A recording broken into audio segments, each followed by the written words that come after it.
Oh, wait, if you could... Station hotline is ringing. Let's try that. Hi. Don't tell my honey. You're on the air.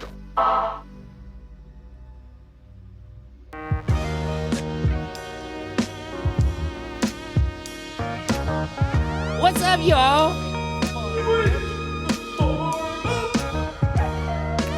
Wake the farm up. We're getting down today with some fun stuff. We're going to be dipping our toes into some restoration agriculture and the things that branch from that. We're going to be cutting it up with our boy, Brad Charles Melzer. Dude, he's like a social ecologist. Like, I'm looking forward to where we get into this. Since 2013, farm manager at the new Agrarian Center in Oberlin, Ohio. Let's all welcome it. Look at him. He's looking good. How you doing, Brad? I'm doing great, Andy. How are you, man?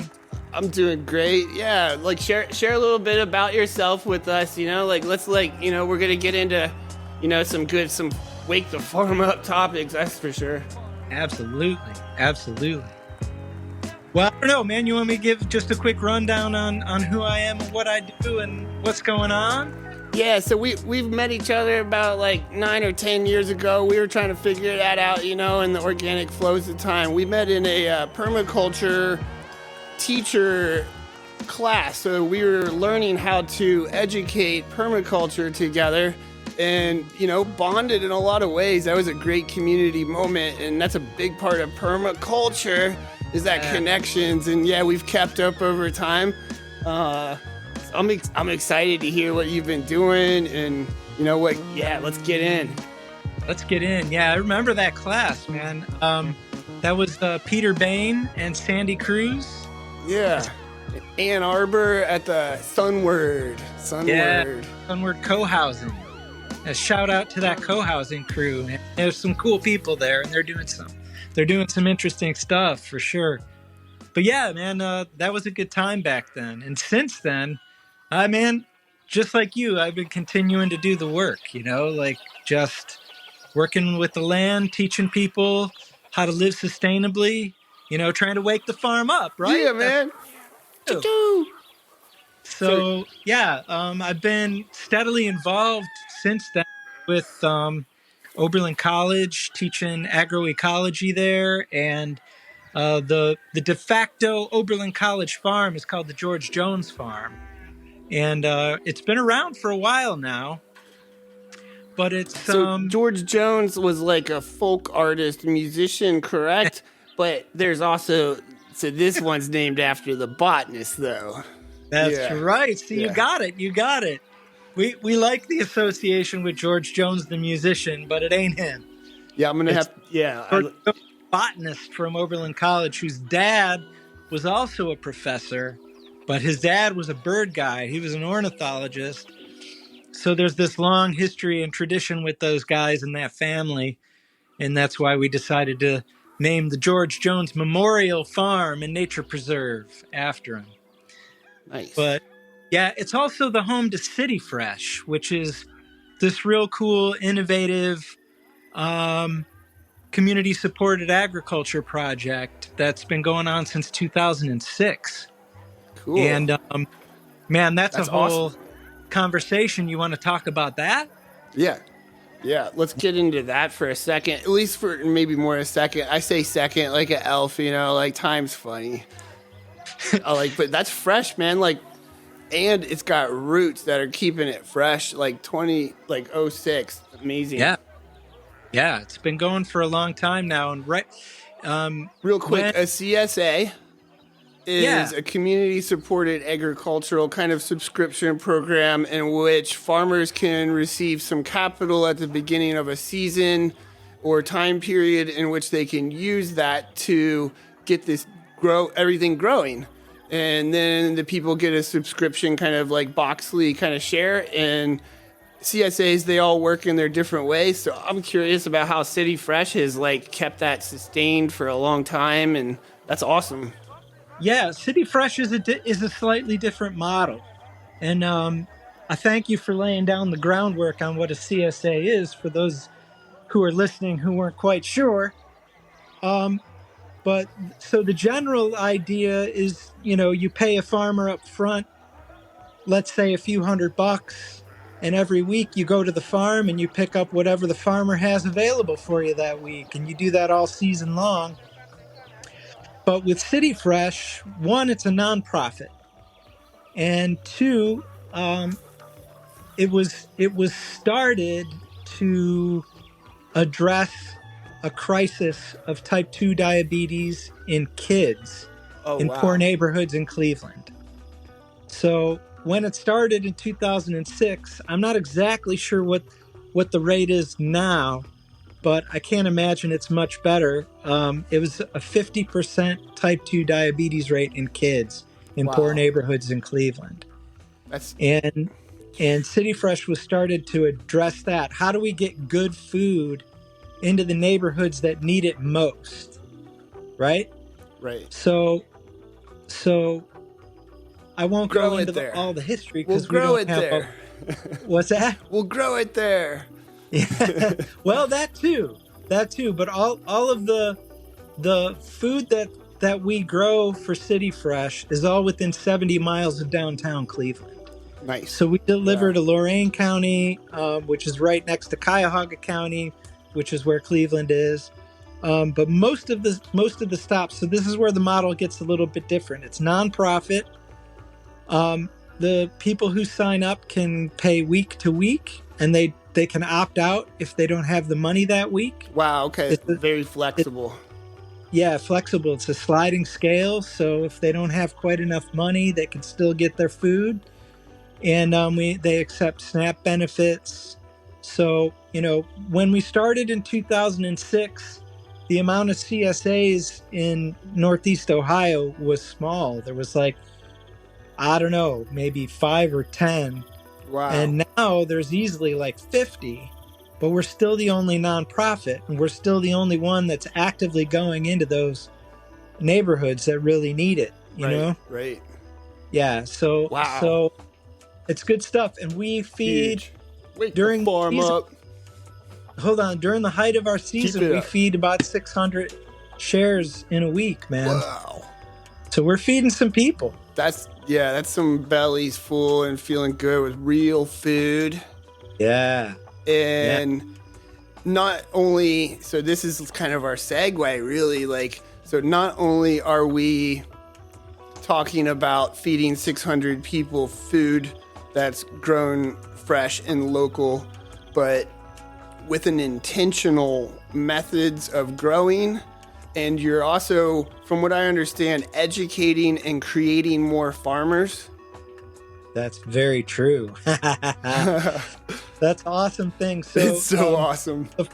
The farm, the George Jones farm, over the years has its ups and downs like any farm, and small educational farms tend to struggle.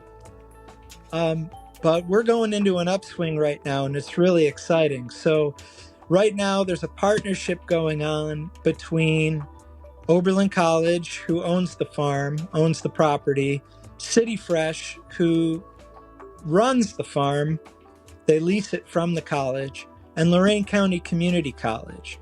So Oberlin College and Lorain County Community College got together, and they got this Mellon Foundation grant to build up food studies in Northeast Ohio. And through that collaboration, Lorain County Community College especially was like, we have these graduates from the sustainable ag program that we have, and they need land. They want to grow, but they don't have a place to grow. So we opened up what it's called the New Farmer Incubator Program, and we put out applications for people who wanted to come in, and it could be it wasn't just Lorain County Lorain County Community College students or graduates. We opened it up to the community, and we basically got 5 farmer fellows. So 5 new farmers that are using the George Jones Farm to start up their businesses, build their programs, figure out how to grow what they want to grow. And it was actually really successful, man. We just finished our first season and it was amazing. That's amazing. Yeah, tell us a little bit about the farm, like the land there. Like, so you're in northern Ohio, so like you guys have had a frost already at this point, you know. Oh, it's yeah. like Yeah, we had some snow. We had some snow 2 nights ago. Okay. But yeah, so the George Jones Farm is in Oberlin, Ohio, and Oberlin is about it's about a half an hour, 45-minute drive from Cleveland. It's not super far from Cleveland, and we're also probably about a half an hour south, maybe a 25-minute drive from the lake, from Lake Erie. So you get a lot of that wind coming from across the lake. Is it? So it's like fairly flat, but it's an area where there had prior been a lot of wetlands. So I imagine there's still a lot of wetland around there. Yeah, most of the farm, or a good portion of the farm, was wetland, and originally, and actually, if I can share one of the coolest things about the farm, Please do. We have about 22 acres of woods, and the woods are connected to more acreage on either side of us. So even though it's 22 acres, ecologically it's more healthy than just 22 acres of woods would be. It's connected to kind of a larger swath of forest. And Swath. We love swaths, Brad. Yeah, we love it. We love big chunks of woods and things where the elves can run around and hide in logs and under moss and stuff. Are you one of the elves from the farm? Yeah, man. I get around in there. Well, did you guys invite him? Yeah, we told him to tell Brad that all of the elves that are at the George Jones Farm can come stop in the show too. Yeah, okay. Yeah, there's the elves here. They get like they jump into these shows all the time. So I think it's cool. Some of the elves from your place even just popped in. Amazing. They'll probably have their own conversation at some point. Who knows? Hey, I'm glad to have them on the show because, they're my friends. I love them and I try to help them and support them in any possible way that I can. I know sometimes it can be a little bit tricksy. Yeah. Sometimes they can pull tricks. Yeah, because we're having fun, man. Yeah, we do all kinds of stuff, just like, it's fun. Yeah. Yeah, I know sometimes we see Bigfoot out there too, so, you never know. We got some Sasquatch. The Ohio Grassman? Yeah, this Ohio Grassman might get up in that area, but he might get a little swamp foot. That's true. That's true. Hey, guys, do you think that the Ohio Grassman gets up there? I bet he does now. After this? Yeah. That's how information gets around. Yeah. So, yeah, one thing we love about is Brad, he listens to us. He'll go out there and listen to the land. It's part of it, Like, so check it. Listen to him. This is what he's got to say, all right? All right, let's go. All right, thanks, guys. Yeah. Yeah, you got to listen to the land. It's super important, man. You got to listen to the land and listen to what it's telling you. And, if you're lucky, you could hear some elves, Right? That's what I'm talking about. Yeah, I mean, like, they come in so many different forms, Like, I think they get into these, like, audio frequencies just through some sort of, like wave format that I'm not sure how it picks it up sometimes, Oh, man, are these machine elves, too? It depends. You have to get into understanding what you may mean by that. I don't know, maybe some dimethyltryptamine elves, that's what I'm talking about. All right, now, boys, I'm the one that's doing the laundry here, so let's get back into this. Can you guys get going? I know I like to hear what you say about all these things, but Terrence, get out. Put your bike away. All right, yeah, that's Joe's mom. Joe's mom stops in once in a while too. I don't know how that happens. They often pop in right in those moments too. But she was reminding us, right? You know, we are in the middle of a show right now. Even though we decided we really wanted to listen to what the elves had to say. Yeah, well, you know, you got to give the elves some space, you know, and Joe's mom. You know, if they need to jump in, you got to give them some space. So, Right. props. Yeah, I mean, I told Joe's mom I was still like looking forward to those recordings. She said she might have swept them, and like, so she's been looking for them for a while for me and Joe. But we'll get back. We'll find those. She always gets those missing files and puts them somewhere. But I remember we were talking about the coolest spot on the George Jones farm. What the farm? Wake the farm up. There is a 500-plus-year-old stand of buttonbush. Wow, 500-year-old. Like some of them are actually like the bushes themselves. They're like 500 years old. Yeah, that's Cephalanthus occidentalis, right? My sustainable forestry guy, when we walked through the woods, he told me for a stand of buttonbush to get as big as that stand is, has to be at least 500 years old. He was what are some, like, did he share some things that he observed about them? Well, so it's curious. just the size, right? The size. Their thighs? The thighs? It's in their thighs? Like, I guess I can see, is there a part of the button bush that's called the thighs?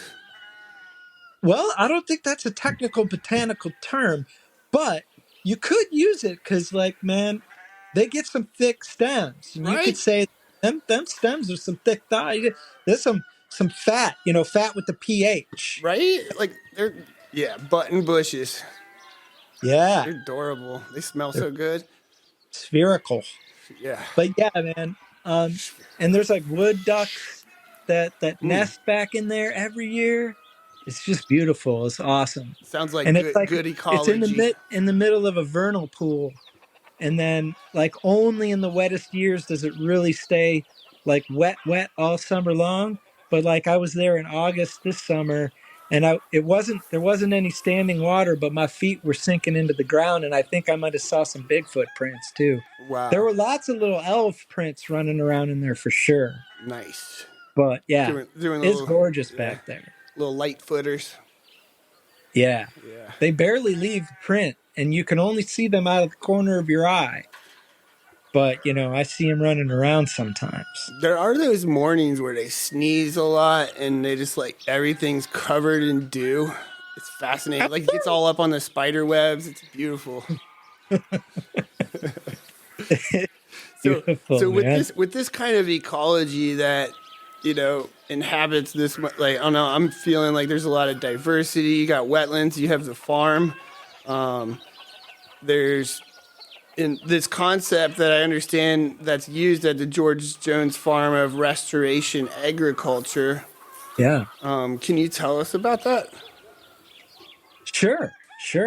So restorative practices look not to just grow food, but while you're growing food, you're actually adding ultimately biodiversity to the soil and to the farm. And you know what it's all about?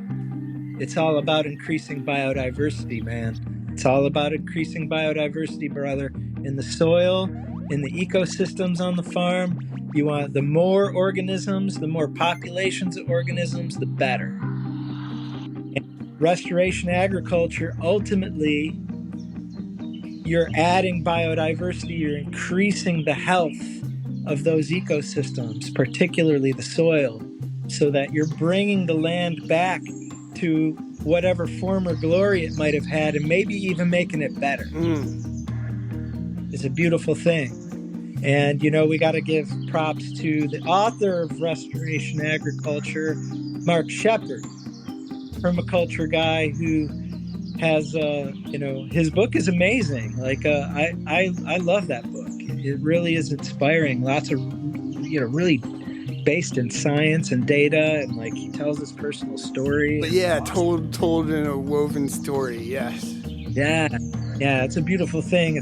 when I write my book, I hope it's as powerful as that, you know?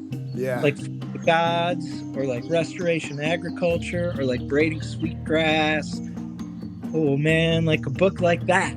Yeah. That's aspire to.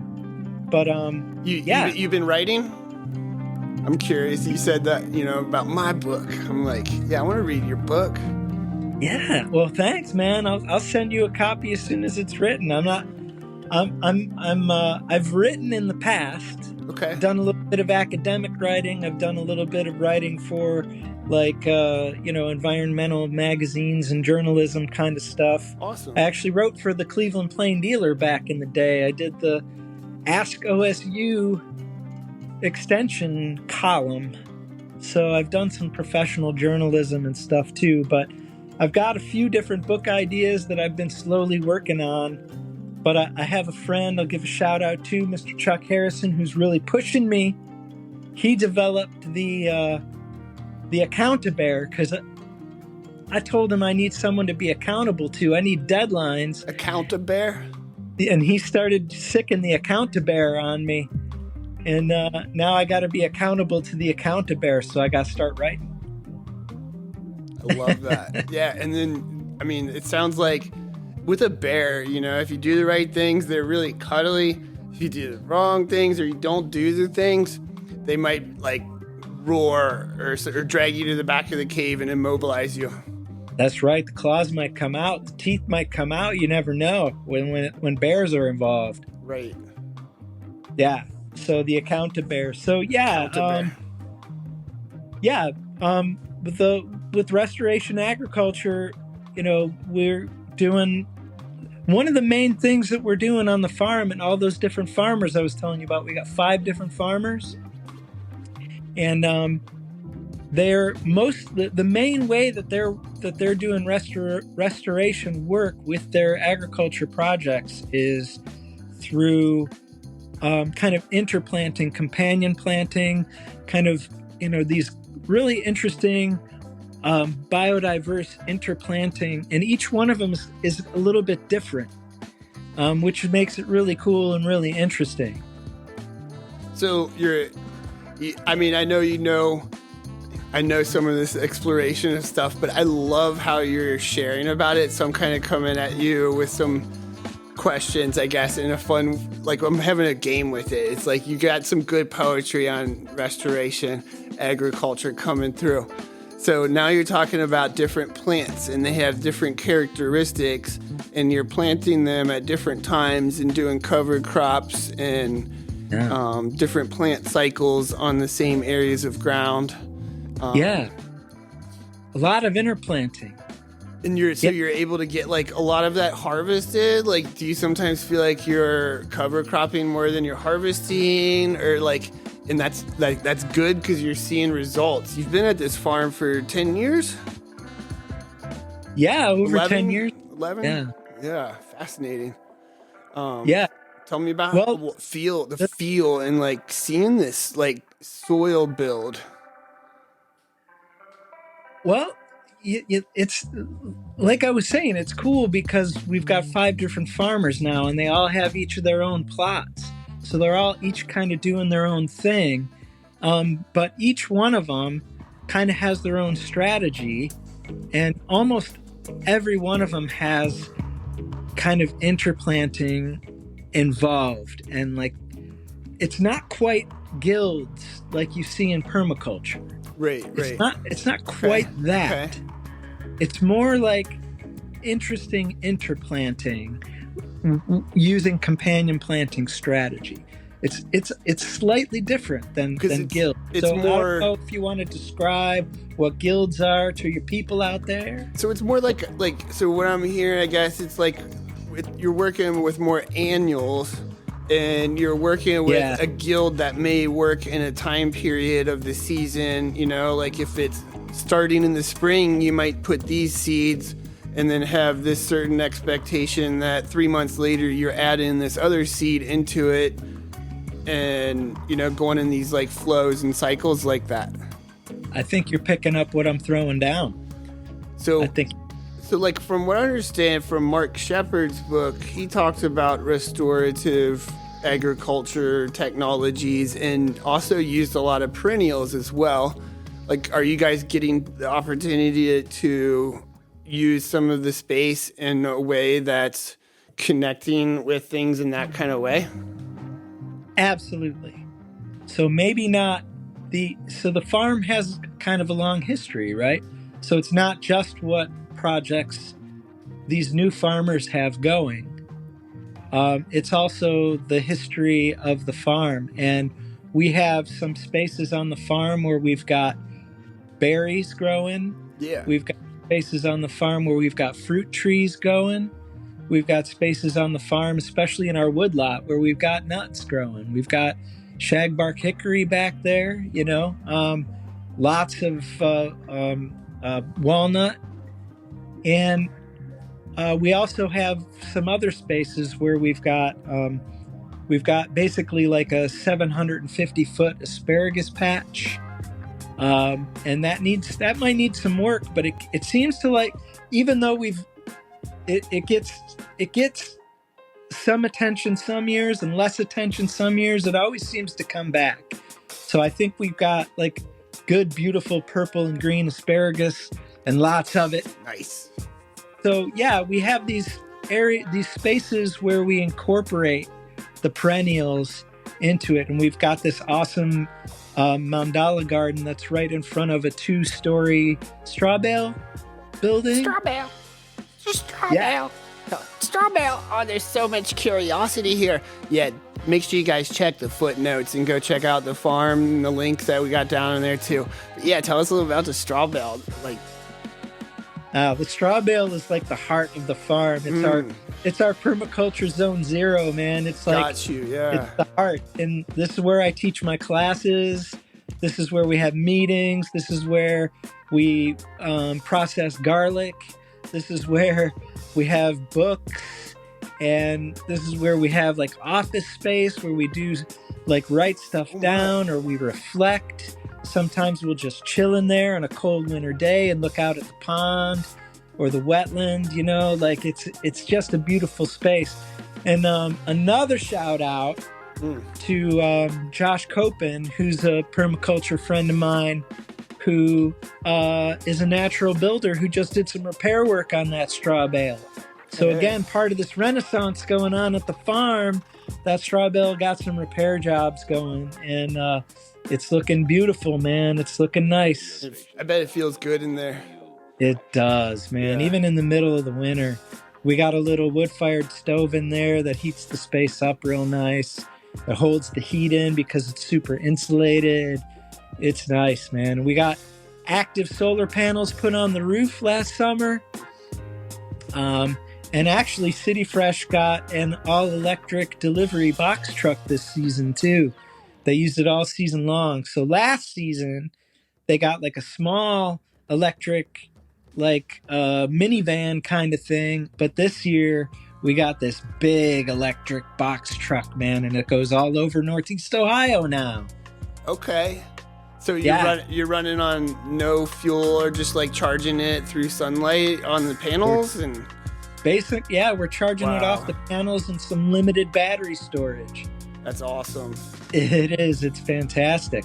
Back in the day, we used to do veggie oil too. We had a veggie oil centrifuge, and we would get huge quantities of vegetable oil from the Amish and the Amish community that we work with. And we had a Dodge Ram truck. We had 2 box trucks. There was a school bus that a couple of farmhands we love school buses. Lived in. All running off of veggie oil too. Nice. Yeah, the history there of alternative energy. I want to even just like focalize for a second in the realm of Brad Charles Melzer. How did you get where you are? Who are you? Where did you come from? Like, what inspired you? Like when you were 15 and you were kicking rocks in the creek or something. Oh yeah. Wow. Sitting on a rock, meditating in the middle of the creek, closing all my eyes, and trying to expand my senses. And yeah, man, when I was a teenager, I spent all kinds of time in the woods. Sometimes by myself, man. I'd be like, my friends, we hung out a lot in the woods, but sometimes they were even sick of it, and I would just go out by myself, man. And yeah, I always had that connection to nature, and you know, was always looking for them elves out there. Mm-hmm. You know what I'm saying? And yeah, I guess back then, back in the olden days, you know, Back when there was a young little Bradley skipping through the forest. skipping through the forest, meditating, trying to be like Daredevil, man, like seeing things without my eyes, using my 3D senses. Wow. Yeah, you know, That's a reading good comics example. about being a dork. That's a fascinating example. I can picture that in like 100 other things similar to that you're just like, what if I walk through the forest blindfolded with my ears closed and I can only taste things? What kind of tree is this? Exactly. Tastes like white oak. Yeah. I survived, though. I didn't eat any deadly nightshade or anything, thank goodness. Yeah, man. That connection was strong, especially as a teenager. And then, you know, I started getting sad. It was sad, Brad. Because I started hearing about the destruction of the rainforest and the hole in the ozone and washing all that topsoil down the Mississippi and causing dead zones in the Gulf of Mexico. And Brad was sad because they were talking about 10,000 years to repair soil, to build soil. And then I learned about Dr. John Todd. And Dr. John Todd had repaired a pond on Cape Cod.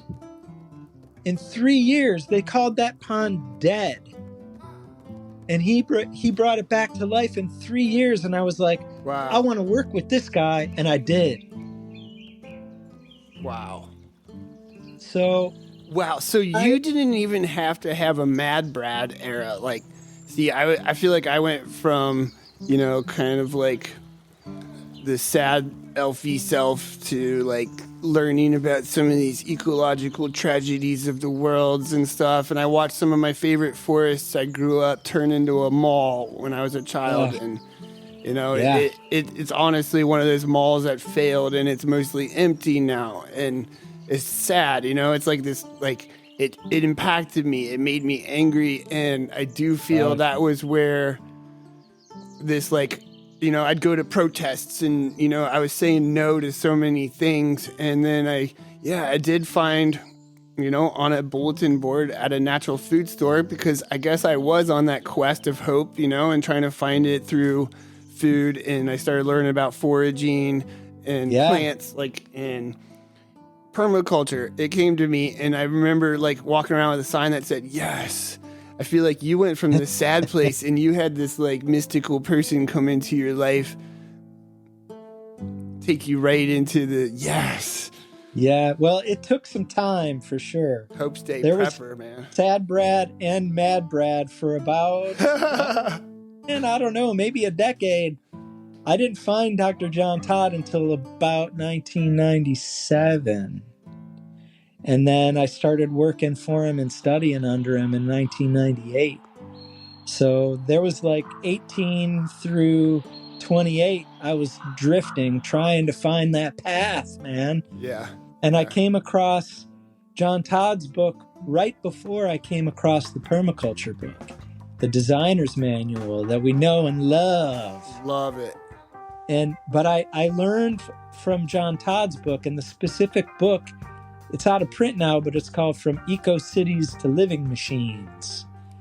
And that book changed my path, man, because I learned that you could actually repair the earth, you know, in a way that, you know, you give Mother Nature an inch and she'll take a mile, man. She wants to heal, you know? So when I found out about that and all these amazing projects that he had worked on, the New Alchemy Institute and living machines and eco machines and aquaculture and all this kind of cool stuff, aquaponics. And then I was just like, oh, energized. Yeah. And I saw hope. And then right after I read that book, I came across the designer's manual. And I was Good like, path. what is Wow. this? And like, again, within like a year of finding those books, I was studying under Dr. John Todd. I was like, for my master's degree, I went through each chapter of the designer's manual and in depth and like wrote notes on apart. it and like just Cool. dove in. Yeah. How did you like that conversion in your head from the southern hemisphere to the northern hemisphere? I don't know what you mean. What do you mean? Like in the permaculture designer's manual based out of Australia, right? So like it's in the southern hemisphere, and so there'll be these like really scholarly articles about passive solar home design or something, and it's like all drawn and lined up on the north face. You know, where here we're like converting it in our brains to the south face because that's where we're going to get that winter sun exposure. Exactly. It took me a second to pick up what you were saying, but I got you. I know you Yeah, know. it was a little bit weird for sure, but it almost didn't faze me at all, because the core messages and the insane sublime practicality that Bill Mollison was offering in the designer's manual, that sublime practicality just like bled through everything. And like I just gravitated to it and picked it up and automatically was converting it into everything that I was doing. Right. Updating it even, you know, like this was written like 20 years ago and your brain's like updating it as you go through it, you know? I love that. Totally. And I love that. You know, again, at that time, I was working for Dr. John Todd and like was actively working on these like amazing ecological design projects all over the world, man. I ended up going to China. Wow. And I This did after I looked, college, or this was during school? This was right after school. Amazing. So right after my master's program. So I studied under John Todd, and while I was doing my master's degree with the Institute for Social Ecology at the time with Goddard College in Vermont. And we right as I graduated, I was basically volunteering, and then they hired me. And so for the next year or three, I worked for Dr. John Todd. At the time, it was Ocean Arcs International was the name of the organization. And we consulted on, Oberlin College, where I teach now. Their environmental studies building has one of these living machines that John Todd developed. And, I worked, so I helped build, I didn't help build that one, but I helped design it. And I helped harvest biota for it that got shipped to Oberlin College. So like the plants and animals that live in that system now are ones that I actually kind of harvested from another living machine. Fascinating. And sent over there. They're like the ancestors of the ones that I originally sent over. It's really cool to think about. Yeah, but love that. But then I ended up going to China and the city of Fuzhou and building these restorer systems in these canals. Man, it was amazing. Yeah, that's some real life stuff. Wow. Yeah. So like these living machines, I've seen them before. I do remember you sharing images of the one that you worked with, and that was coming back to me as we were talking there. I'd love to hear like a description of a living machine. It's got such a science-y fiction kind of sound to it, and it definitely could play into some, creativity in that realm for, in a certain sense, because like I picture, these like large tanks, you know, and there's algae growing in them and all kinds of things. And when I first started volunteering for Dr. John Todd, it was like mad science, man. It was like it was so cool. It was like we're living in the future. It was really, because we're treating raw sewage. We were using engineered ecosystems to treat raw sewage, raw municipal sewage. And you would, like, any kid who's gone to a field trip to a sewage treatment plant, you know, it's nasty. You know, it smells bad, and you know, there's these big pools of basically bubbling poop.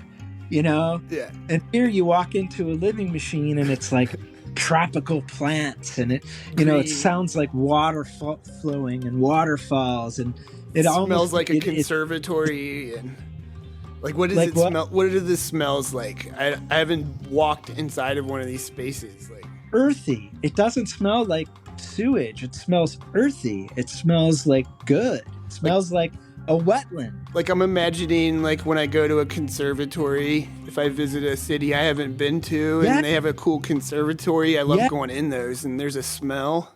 Yeah, it smells like that. Cool. Exactly. It smells like that. So you got it. You know what it smells like.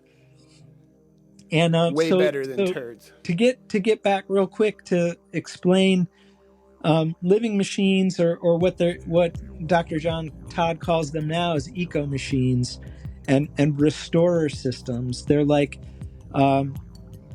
engineered ecologies that mimic processes in nature in like a system. So you talked about tanks. Usually it's tanks in a series, and like the first tank will mimic like the bottom of a pond. It'll be underground, and there won't be any oxygen added to it. It'll be anaerobic, and anaerobic bacteria start to work on the wastewater, and then it will go yum, yum, yum, yum. And then it will go to an aerobic tank that might be a closed aerobic tank, so you don't get the smell. They do aerobics in there. They like exercise and do jumping jacks and stuff. There's all kinds of microorganisms and macroorganisms, and they're all doing aerobics, man. They need it's proteins. Like Olivia Newton-John, they're getting physical in there. And they're feasting on this stuff, like protein bars and stuff. Exactly. They're feasting on our feces like protein bars. and then the next tank might be an open aerobic tank. So the closed aerobic tank might be like the bottom of a pond. So like the anaerobic part would be the pond muck at the bottom of the pond, and then the closed anaerobic tank might be like the very bottom of the pond, the actual water. And then you might have an open aerobic tank with plants in it, which would be like a rushing river with plants on the side, on the banks, with waterfalls and stuff, introducing oxygen. And then you might have a clarifier, which is like a calm pond where stuff can settle to the bottom or float to the top. Thanks for clarifying that. Yeah. It's important. And you got to skim that stuff off the surface. Yep. Like the cream of the crop. So, like, what do you do to skim that off the surface? Suck it. Is there like a little little suction? It usually gets sucked out either the bottom or the very top with like a little special scoopy scoop. But and then you might have like something that they call like an ecological fluidized bed, an EFB, where it's like a rock filter in an aquarium where the water flows through all these rocks that have all these microorganisms, algae and stuff, and they like finish it off. And then you might have like a constructed wetland at the end. It's got all these different components, and they're all based on natural processes. And you can go from raw sewage to water that you could swim in, the water that you could get in your eyes and your nose and your ears. Wow. So I was going to ask you to share with us what a social ecologist is. I feel like I got it. in a certain sense, like, because you really got into, in a social environment, what's an ecologist going to need to do, help process the poop into a safe way, and using ecology to do it. I feel like you nailed it. Just maybe perhaps like, let's encourage more openness in our bathroom experiences. People, like, let's get rid of little walls between the stalls. Let's have conversations while we're dropping dukes. It'd be like Roman times, man, where everybody just sits around together and talks and shits. Just let it go. With that. Yeah, just letting it go, Letting it go to let it go. Yeah, man, that's some social ecology to the nth degree right there. No, but social ecology was founded by Murray Bookchin, he was a self-trained social philosopher who developed these ideas kind of out of the Marxist tradition, but it became something different. It became not communist, but communalist, where Separate. Direct democracy is more of the strategy. And it spun off into all these kind of cool ideas like libertarian municipalism, where communities within cities kind of work together to make their own decisions and choose their own paths. Right. And so social ecology is some cool stuff too, man. And I encourage people to explore it. It's kind of the philosophical grounding that informs everything I do and that I've been doing for the past 25 years.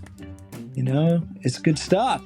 It sounds huge. I mean, being an ecologist, I love learning more about different aspects of focal points of different ecologies we can go into.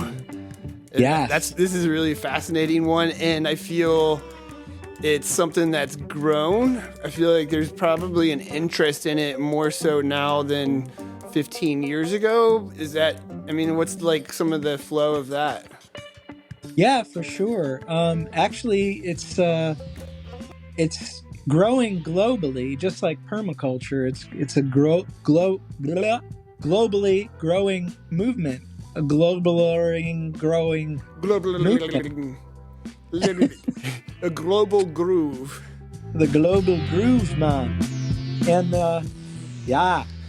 and it's I think it's more popular in like Europe than it is in the United States, even though it started here.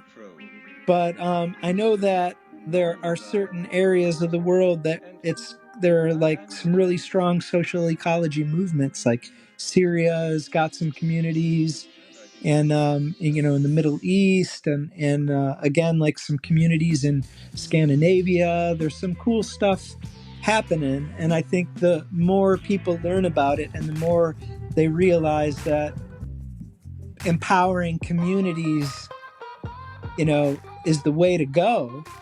Building up community decision making, that's the future. Let's grow. Got to grow with that groove. Social ecology, let's grow. Yeah, Right. I feel that I could probably benefit diving into the rabbit hole of those two words put together and learn more. And I thank you for bringing that to all of us here in this, this fun show, really.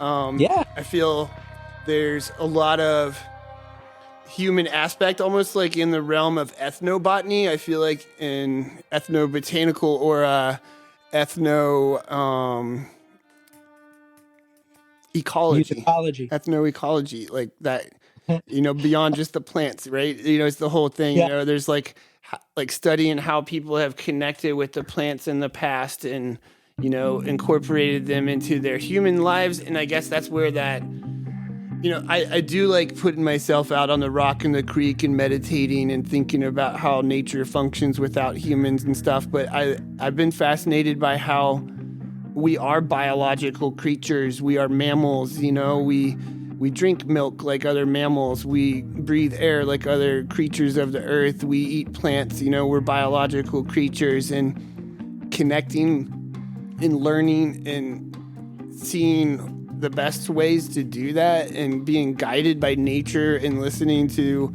nature and the elves. You know, the elves is a fun way to communicate and share about it, right? It's like you can interpret the elves in so many ways, and there's, you know, sure, there's probably even some science now showing that, you know, some aspects of these things are real, of course.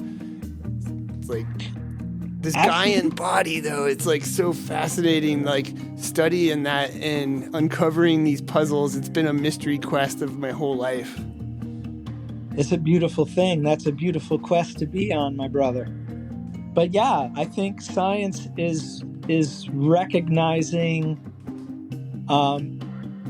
and part of my background is also in anthropology, so studying culture and studying the ethnographic histories of different cultures. And I think science is really starting to value indigenous knowledge globally. And like I know there's a lot of scientists out there that are really fighting to protect and preserve those cultures, especially those that are dying, the languages that are fiddling out, and you know, all that knowledge that gets lost when it can't get transmitted down to the next generation. So, you know, I know there's a lot of really great work, and you know, that can be, you know, sad and daunting also when you look at the big picture.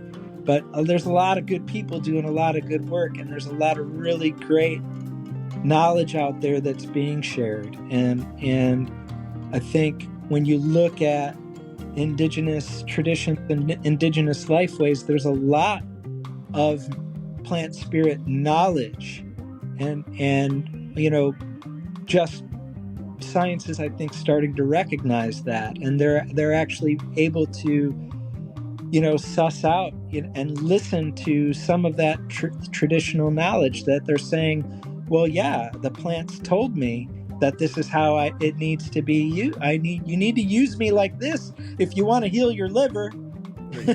You know, you got to use me this way. And they find out about it in a dream, or they find out about it through direct communication, or they find out about it through the use of psychoactive substances. And you can't discount that stuff. There's a lot of tradition there. I mean, even as we are creating culture and reimagining the culture in the future that we want to go into, I feel there's a lot to looking at the past and how people have connected, how people have received their oracles, their guidance, their signs from nature which are communicating things. You know, like there's funny examples, like a tomato turns red when it's ready. Of course there's different varieties of different colors and all this stuff, but you know, there's a lot of little signs like that of communication, and I love diving into that rabbit hole, that whole, like, how does that function and flow? It's like things aren't always like popping up out of the ground like, here, I'm an elf and I'm going to tell you something now. Right. You know, it's like, here's some English because I'm a broccoli plant and I just happen to know English. Whoa, it's coming through. Hey guys, it's coming through again. Okay. So with this device, we can translate and we can communicate things to you. Yes, everything Brad Charles Melzer is doing, restorative agriculture, we love it because it's feeding us so good. We feel good in the sunshine. It doesn't hurt us. It comes down and it's like giving us so much energy, and we love sharing that with 600 people, 600 families and groups. Yeah. And I want to learn how to speak broccoli East. You know? The elves are speaking English. The broccoli's speaking English. I want to learn to speak elf. I want to learn to speak broccoli. Come on. Yeah, I love how there's like these little devices now where people can play music with their plants, right? Oh, yeah. I got to play with that recently the other day. We were putting it on my heart nut trees, and it was amazing how the frequencies of the sound just like sounded so beautiful when all the people that were there climbed into the tree. Ooh. I feel like it changed something in the electric frequency. It like did something and like kind of like brought this like sound that just was like a joy of, you know, like I still question though, like, is it the transmitters or the electrodes, you know, the little technology piece that's like automatically set up to sound pleasing and nice to us? Like, is there a way for the plant to have a fuller range of MIDI sounds so it can express more, you know, like ranges of feelings? I'm really fascinated by how people are studying and working with those kinds of things, because it is measuring a certain electrical wave that moves through an individual plant and moves through a whole ecosystem area. And so, yeah, it's fascinating to see what we'll learn. And we just touched on a really interesting topic, and I don't remember the name of the author, but there's a book called The Sounds of Life. And unfortunately, the author passed away. And this is another one of those books that when I write my book, I hope it's something like this one. And she goes into detail, highest recommendation for this book. She goes into detail about how we are on the cusp of a revolution in being able to communicate with nature, communicate with plants in a meaningful, like conversational, like you and I are speaking kind of way. Mm-hmm. Like there's been huge strides made in speaking and learning how to speak with dolphins or cetaceans in general, whales, dolphins, understanding what their language means. Like there's AI now that can like help us interpret the signals that are being sent. And we are really on the cusp of a revolution in communication with the natural world.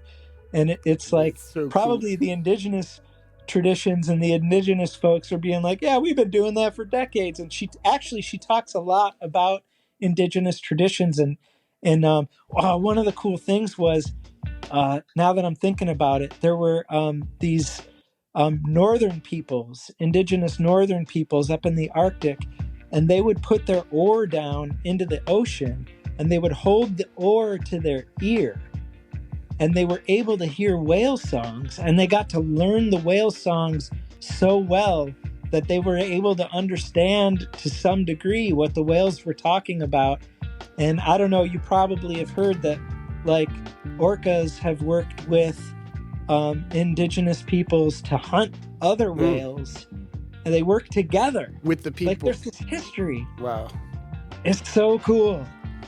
I know it sounds like woo-woo in some regards for some people, but you know, a lot of people can face the simple approach of taking their shoes off and putting it on the earth, and the grounding feeling they can receive from that. Absolutely. Now, but when you close your eyes, there is a connection with the earth. There's biological, chemical exchanges happening between your feet and the soil.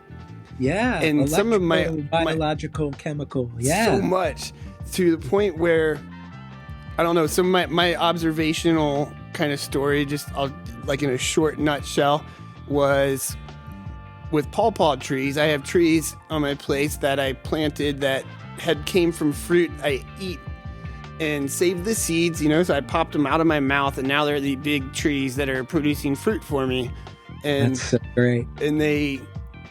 You know, there's things that are fascinating. Like over time, they've developed the ability, like this year, to give me 6 or 7 fruits, you know, every day for about 2.5 months, from August till middle of October. It was pretty amazing pawpaw season this year. But what I'm getting to even is like there's this communication. We hear about how mushrooms can transport nutrients from one tree to another and how they're communicating to each other through these chemical exchanges that, you know, we're able to observe now.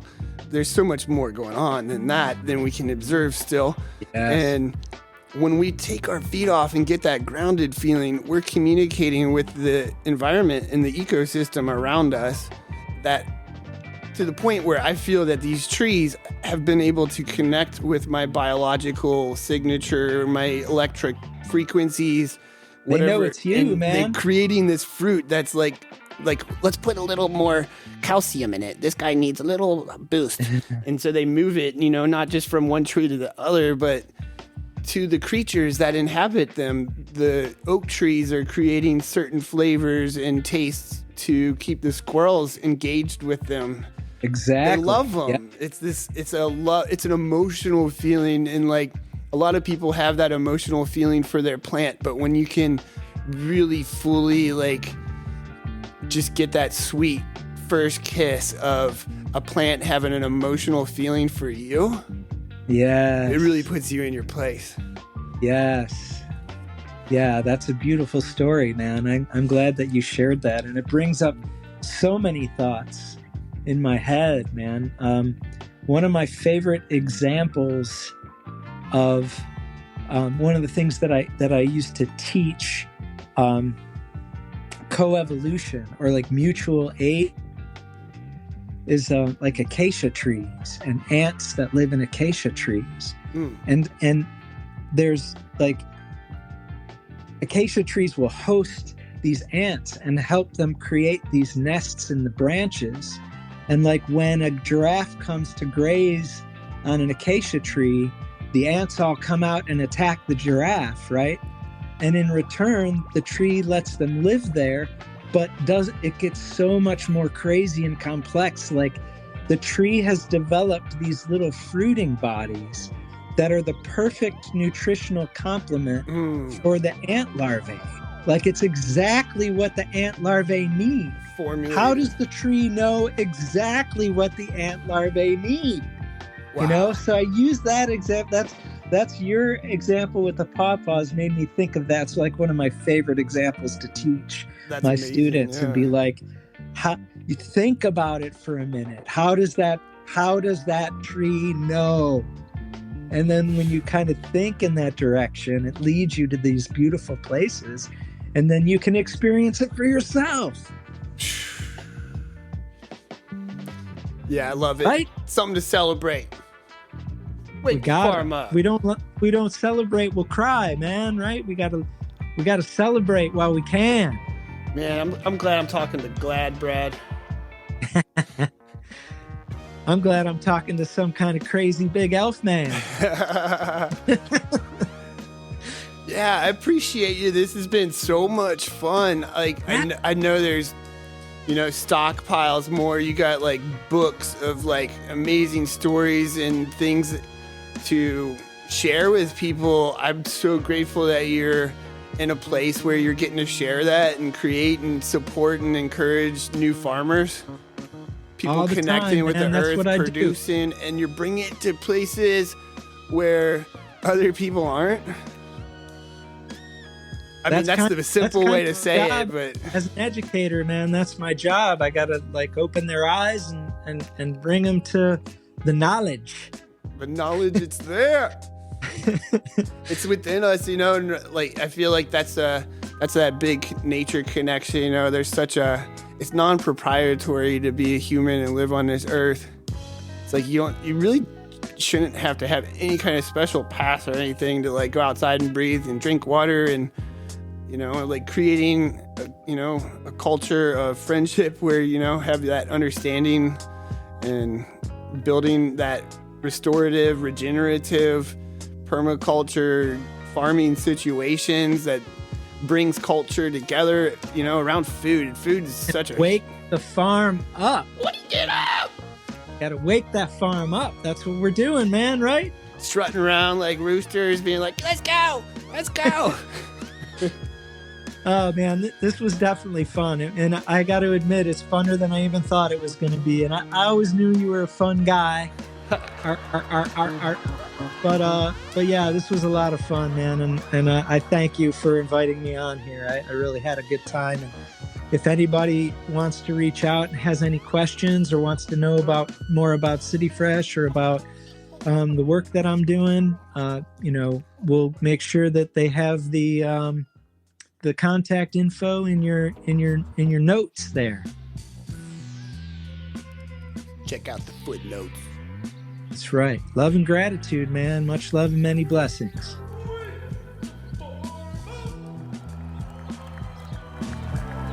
Well, get around. Get around. All right, now it's time for the dance party. Woo! All right, everybody give a round of applause for Brad Charles Melzer. Go check out his, the footnotes, link up, connect with him. I mean, see how maybe City Fresh can help you. Maybe something, I know I'm gonna be trying to catch up there, check out this farm. I want to go see what this straw bale. Yeah, I want to see this, but actually, real quick, how do you like visitors? Like, you guys take visitors to the farm? Absolutely, man. I've been down to visit you. You got to come up to visit me.